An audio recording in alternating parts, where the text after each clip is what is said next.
I'm Stuart McIntosh with the BBC News. Hello.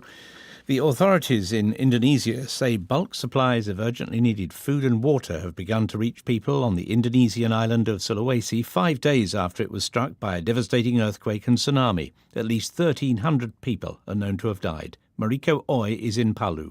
This city is quite remote, and also a lot of people run away to the hills, and they had to be told that they were okay to come down. And only just now that we've been hearing from the National Disaster Agency that they have now been in a camp where they can get some help. Also, we have all the collapsed buildings that needed to be cleared, but when it was so difficult to get basic supplies like food and water into the town, it was so much harder to get heavy machinery into the city to get rid of the rubble. People are still continuing to look for their loved ones. The White House has dismissed as misleading claims by the New York Times that Donald Trump helped his family to avoid millions of dollars in tax in the 1990s. The paper has alleged that the president used dubious tax schemes and fraud to hide much of the fortune given to him and his siblings by their parents. Tax officials in the state of New York are investigating.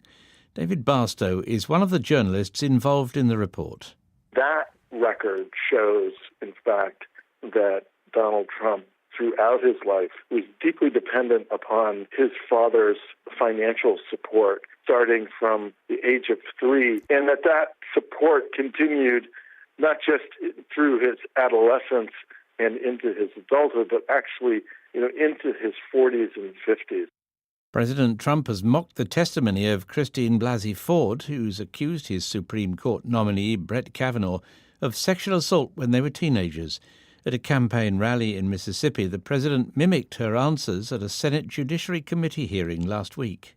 How did you get home? I don't remember. How'd you get there? I don't remember. Where is the place? I don't remember. How many years ago was it? I don't know. I don't know.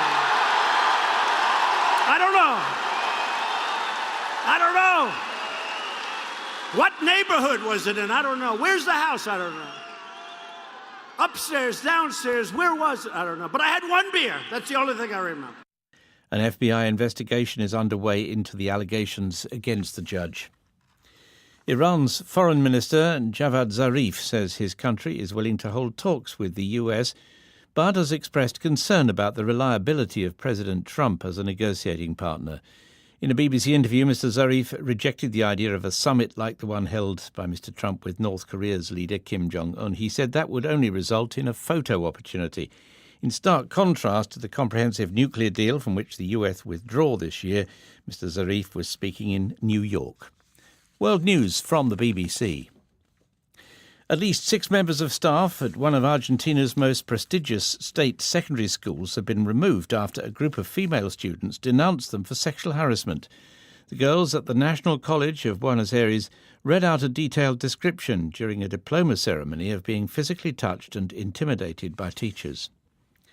A leader of Colombia's former FARC rebels who helped negotiate a peace deal with the government 2 years ago says the movement was naive to lay down its arms.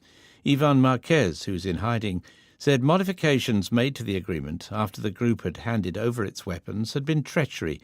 The newly elected president, Ivan Duque, has also described the peace agreement as flawed. For the first time in history, the UK's most senior court will have a majority of female judges when it hears a case in London later today. Clive Coleman has more details. On Monday, Lady Arden was sworn in as the Supreme Court's 3rd female justice, alongside its president, Baroness Hale, and Lady Black. Today, all 3 will sit in a case with 2 male justices, giving the court its first ever female majority.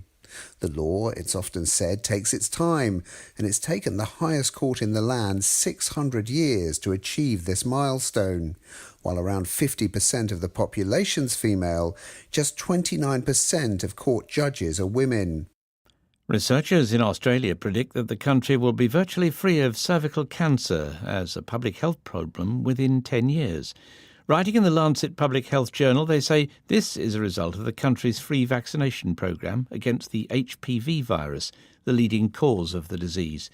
Under the scheme, which started in the 1990s, all teenage girls and boys are vaccinated. Globally, the disease claims the lives of more than 300,000 women every year. And that is the BBC News.